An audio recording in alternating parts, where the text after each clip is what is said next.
Thanks for tuning in today. I'm Dr. Nick, the Incrementalist. Join me as I seek out the small incremental changes being applied in other industries that we can learn from and that can be applied in healthcare.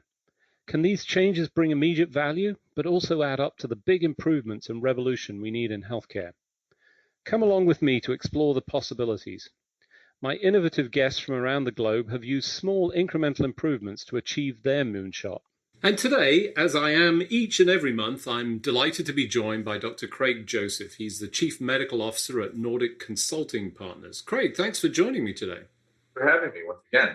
So another month in the books. I think things are changing slightly, as evidenced by attendance at 2 conferences in person, right? You and I were both at a couple of healthcare conferences. Yeah, both in Florida, actually, one in Miami and one in Orlando. And it was great. I thought it was great.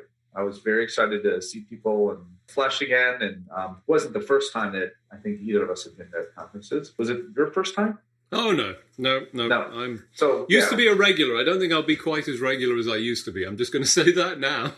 Actually, now I'm thinking we recorded an episode about 9 months ago at a conference, and so that was a silly question. Now that I think about it, but there were certainly more people at this than others, and I thought it was great to exchange information and learn new things from my colleagues. And I'm glad that COVID is 100% completely over, and we'll never have to deal with it in any repercussions ever again. And we'll never speak of it again. I'm glad that that's the case. Yeah, and we know, as usual, that that's not the case based on the fact that your lips are moving. That's not true. Oh, ouch. So, my highlights from that. Let's let's pick off. So we did go to that conference in between, but it wasn't really a full-on conference because we still had to wear masks. In both of these instances, masking was not required. I want to say that the positive, or the big positive for me, was the human interaction. And what I found with the masked conference was that wasn't as possible or even as effective. So I was delighted to see and interact with people face to face, to recognize people. I saw folks that I hadn't seen in a long time, and it was a delight. I saw people and met people that I would never have met and would never have connected with were it not for this conference and those chance interactions that you end up having courtesy of social engagements happen to be next to say, all of these random examples that, who knows what they turn into ultimately. And that for me was the big positive. I think they were fairly vibrant activities. They did a decent job with the sort of social and, other things. I would say that my conference muscles had atrophied significantly. I was a wreck, physical, from all of this. And, it reminded me of all of the reasons I hated being on booths, staffing them, because it was all standing. In fact, I used to work for a company that specifically banned any kind of seating because it looked unprofessional to be sitting down, which in hindsight will explain all of the back pain and challenges that I've had. But I would say, all in all, well worth attending and well worthwhile. Yeah, I agree. And it's much easier to recognize people without a face mask on. There were a few, I would say, what would you say, maybe 5%, 10% of people were wearing masks, maybe less than that. I don't know. Some folks wore them. And of course, we don't know, some people are wary of the science. Some people have they're immunocompromised, or they've got immunocompromised friends and family. And so lots of reasons for people to remain masked up, and that's completely appropriate. Curiously, both conferences, even though they were days apart, had different requirements. So the state of Florida, as I understand it, I'm not a lawyer, but the state of Florida has banned private companies and organizations from requiring vaccination. And I think that that's still bouncing around the courts. But so neither conference could require you to be vaccinated, but what they could do is require you to be tested before you get in. And so that was the one of them was much more aggressive. I didn't really feel that there was a big difference in the attendees. I think mostly everyone was comfortable that almost everyone was either vaccinated or tested on that day. So one of them did require that if you didn't prove that you were vaccinated, that you had to be tested daily in the morning. Again, hard to enforce, but I think it worked, and it kind of leads. There's just a ton of questions about how did that make us feel safer, based on science, or just made us feel safer. Kind of warm and fuzzies. I'm not exactly sure. Yeah, it's interesting. They were different because certainly based on my experience, and I had the same vaccine status that I had in both instances, but in the former I was required to test when I arrived, but in the latter I was not, even though I proved my vaccination status voluntarily because I couldn't be demanded of it. So they obviously approached it differently.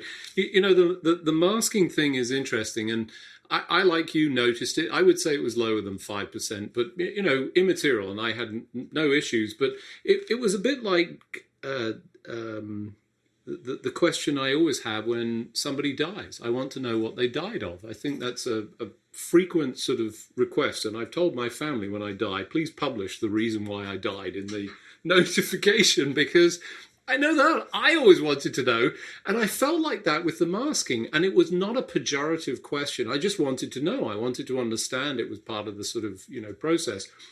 Not once did I ever ask the question or even, intimate, because I felt that would be sort of an excessive imposition. But there's a part of me wanted to, could they wear the little wristbands that said, this is why I'm doing it? I'm sure that's completely impractical, but it was one of my thoughts. Yeah, I agree. They did have little wristbands, curiously, that were supposed to tell people that you were encountering how you felt about close contact. Like, are hugs okay? Or is it a fist bump? Or is it no touching whatsoever? And I found very quickly that no one either. I had the hugs are okay, the green one. I think there was a green and yellow and a red one, and most people kind of just figured it out without all of that, right? Like, they didn't even look. There are times where I put my hand out to shake someone's hand, and that they gave me their elbow back, and so I got that message, and I think again, you and I have been a big proponents of, hey, we need to meet people where they are. And sometimes they're concerned for scientific reasons, and sometimes they're concerned for not scientific reasons. And either way, it's okay. Right. I've read some people, talking about going on airplanes, that it's likely that in the U.S. Will not be required to wear a mask soon on an airplane. But there are a lot of people who are like, you know what? I think I might continue to wear a mask.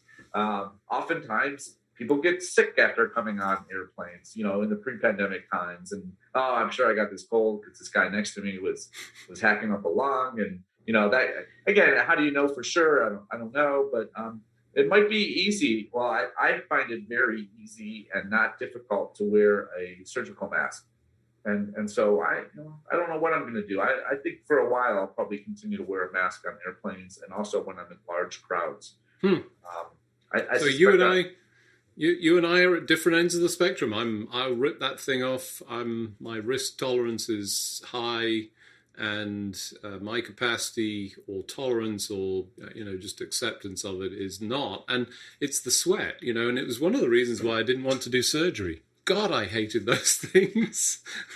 I constant struggle with them. So different sort of approaches. Yeah. So, and of course, I'm right and you're wrong, but let's move on. Look at that, loss of words. I'm always at a loss for words, sometimes talking to you. Well, I bet you're not going to be at a loss for words about our next topic. No, so let's set this up. This is a biggie. I think there's lots to talk about. So Redonda Vort, I hope I did justice to her name. She is the nurse who has just recently been found guilty in the accidental injection of a 75-year-old patient that died.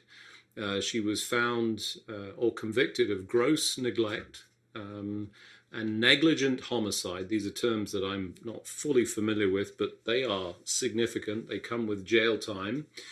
She was a nurse working at Vanderbilt, and she picked an incorrect medication from, and I think it was a Pyxis system. I don't think it matters too much which one, but it's not an automated system per se. You have to interact with it, but it's a secured lockbox that you enter codes and have to authenticate to get the drugs out. That's my best sort of understanding and description. And she was looking for one thing, but grabbed or obtained another and gave it to this patient. And the patient subsequently died, and she has been convicted of a criminal intent. And I suspect, unless the judge or whoever carries out the sentencing finds differently, she is going to jail. This is making a lot of news in medical circles, and I suspect precious little news outside of the Nashville area. But it's I would say jaw dropping. And so this is this is criminalizing medical malpractice essentially. Now the argument that the prosecutors gave is that no, we all make mistakes. We accept that. But this nurse made multiple mistakes, had multiple opportunities to correct the problem that she was creating, which is true. However, I think most nurses and clinicians and everyone else that kind of deals with people's lives understand that she was put in a place that was very bad. We're talking about Vanderbilt, a nationally acclaimed institution, and she essentially was dropped into a system that was that couldn't support her, and so she was you called it a Pyxis, which is a brand name. It's a medication cabinet, I think is a more generic name, and ideally. These are for meds that are frequently used on the unit that you're the nurse for, and you get an order. And when you go to this cabinet and say, "Hey, I'm Nurse Smith. I'm here to get medication for patient Jones," the cabinet knows, because it's got access to electronic health record and all of the orders, what medications that might be. In fact, it often is down to just one. And it pops open the right cabinet so that you get you only are able to choose from one or a few medications.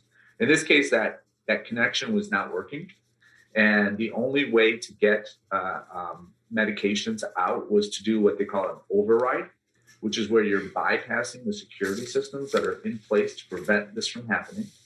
And sometimes you do need to do an override. If a patient is trying to die in front of you and the doctor is yelling out orders, during a code or resuscitation, and you don't have a crash cart or the right equipment in front of you, sometimes you do need to run, and you just need to get the med that you just need to get. And you don't have time for someone to go into the computer and log on and find the patient and put the orders in. And that makes sense. That's a high risk. It's a high risk environment, but that happens. And so it's not unheard of that you would do one of these overrides, but they were doing overrides based on nursing testimony for almost every patient, because the systems that were supposed to be talking to each other were not. And she typed in, she needed to give a medication called, the generic name was midazolam, but the brand name is Versed. And so most people called it Versed, even though the generic is like I said, midazolam. And she typed in VE, and I think she typed in VE. And it started, the system that she was, the box started to show her medications that were available beginning with VE, and not one of them was Versed, because it was only showing generic names. And she picked vecuronium, which is a paralyzing agent. And we paralyze patients when they're going to be intubated. We're going to connect them to a ventilator, and we don't want them fighting against the ventilator. So it's commonly used medicine. But if you're going to be paralyzed by a medication, then you're going to need very, very, very, very close observation and support. And that's where some of this, this kind of came in. So she picked the medication that the cabinet gave her because she couldn't find Versed. She thought she was getting Versed, but she didn't get Versed. And then when she had the cabinet open, the medication had was labeled, and she didn't look at those labels. For those of you just joining, I'm Dr. Nick, the Incrementalist. Today I'm talking to Craig Joseph. He's the Chief Medical Officer at Nordic Consulting Partners. Joins me each and every month for news you can use. We were just talking about the nurse at Vanderbilt. Craig has done an excellent job of getting right down into the detail of what goes on and what actually happened in terms of this nurse and that experience. She was looking for a anxiolytic to relieve the patient's anxiety going into, I believe, an MRI, if I recall. Yep. And picked another medication that started with the same letters using an override that paralyzes you. And for a deeper context, that means you literally can't move, and that includes your lungs, and that's what we use in anesthesia or anesthetics, as I would say.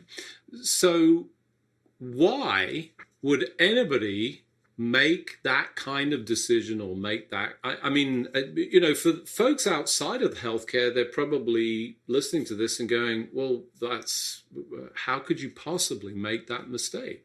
Yeah, that's where we're talking about a safe system or lack thereof, right? So ideally, it should be impossible for a nurse or a doctor to make such a mistake.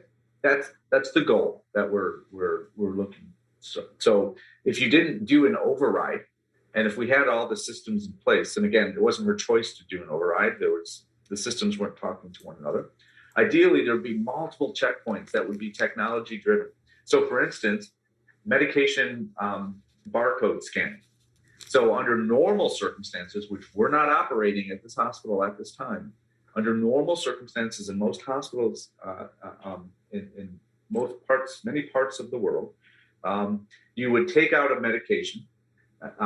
You would go to the machine, by the way, and let's just be clear, these machines exist so that nurses, and I'm talking about nurses because it's mostly nurses that are administering these medications. Doctors order them, but the nurses give them. Instead of having every medication that the pharmacy owns sitting there waiting for the nurse to open up, they put them in small boxes. And so if we know that you're looking for Versed, midazolam, only one little box will open, potentially with 2 or 3 different medication choices. So now it's impossible to choose that paralyzing agent because you just can't even get to it because that box is locked because the machine knows that you're looking for this patient's meds and the one you're looking for is only in box 42. That's the only box you get to look at. The next step normally that would have happened is that there's a barcode on the medication, on the little ampule that the nurse is drawing the medication out of through the syringe.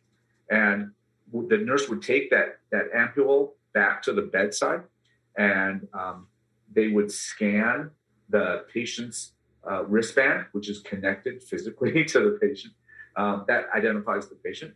And then they would take the same scanner, it's the same barcode scanner you see at the grocery store, and they would scan the ampule. And the computer would know that there are 5 rights have now been achieved, right? And I always forget one of the rights, but right patient, right medication, right route, meaning is it oral or is it IV or is it intramuscular?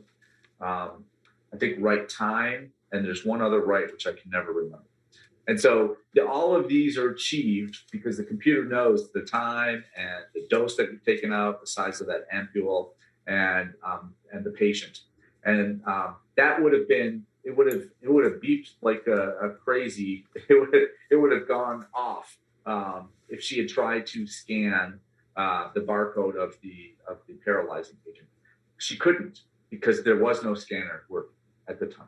And so all of these things are kind of stacked up against her, and the system was not there to protect her, and she missed multiple cues. And here's where I understand where some of the prosecution and some of the other folks that support this prosecution are coming from. She had multiple opportunities. The ampule itself had a big red label on it saying something like, paralyzing agent.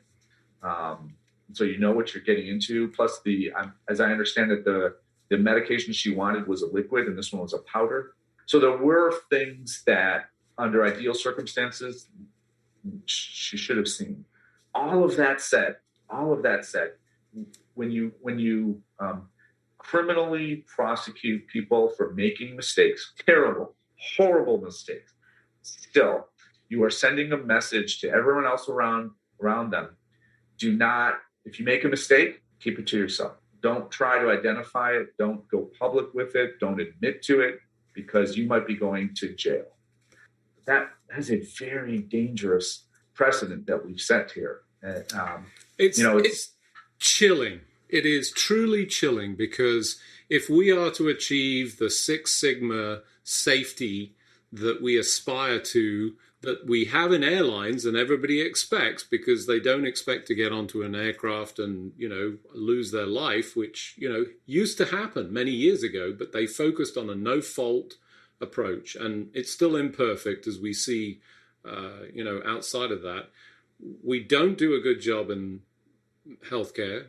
And this particular nurse, let's be clear, as best as we know from the details that have been shared, did all of the right things and alerted as soon as she understood, provided the details, has gone through all of the process with her own professional societies and so forth, trying, and, has been clear about how devastated she is from a personal standpoint. She can't recover from this, that patient can't, and ultimately is being prosecuted and sent to jail. That chilling effect is so completely unacceptable to me. And I understand the whole thing of, multiple overrides, but if you've ever had the pop-ups, and I'm trying to think of, the example, let me pick EULA's, the things we click through to say, yes, I agree with your terms and conditions that are 16 pages. Everybody on this listening to this podcast will have clicked those and not read them yet. They provide whatever.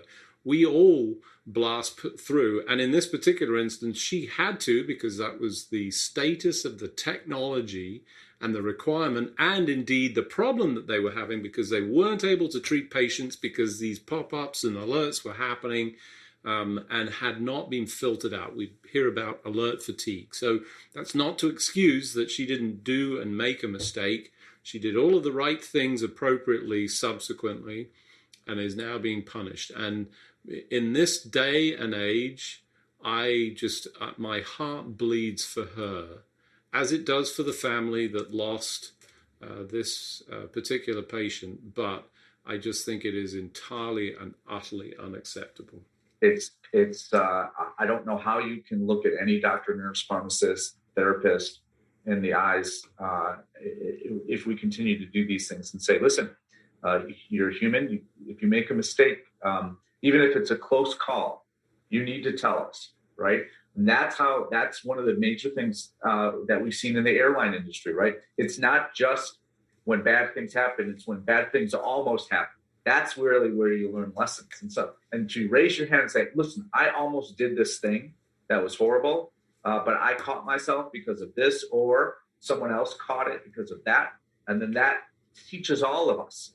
And we all learn from those things. And unacceptable. Criminalizing this makes all of that almost impossible, to look at someone and say, listen, we need you to come forward, even if there's no patient harm because you found it at the last second, but it almost happened.